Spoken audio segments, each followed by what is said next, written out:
Hi everyone! Hi guys! Good evening! So ayan, nandito na naman tayo at syempre makichismis, makimarites sa mundo ng show business.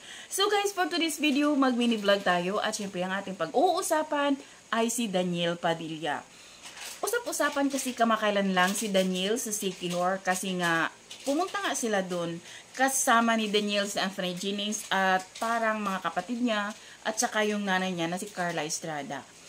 Ang dami kasi ngayon na naka-witness doon kay Daniel sa Siquijor na ang bait daw ni Daniel at hindi siya isnabero.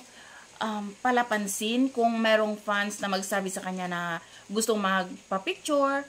So, talagang go si Daniel, game si Daniel. Kaya ang daming nagsasabi, maraming mga comments, maraming mga netizen na taga Siquijor na nagsasabi na sila nga daw talaga is witness sila kung gaano kabait si Daniel Padilla at hindi talaga siya ilang sa mga fans, no? Kasi sabi nila marami daw dun pumunta ng mga artista pero hindi daw kagaya kay Daniel Padilla na kapag merong fans na gusto magpa-picture is go si Daniel. Marami daw kasi mga artista na ayaw na parang mailang kang magsabi na pwedeng magpa-picture, diba? Sa kay Daniel daw talaga is grabe.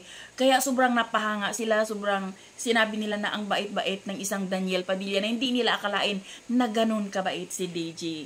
So yun guys, update lang ako at nag-share lang ako dahil nga napanood ko at mayroon ako mga kaibigan na nasa Siquijor na talagang sabi nila grabe, saludo sila kay Daniel Padilla. So yun lang guys, thank you for watching. Bye, God bless everyone.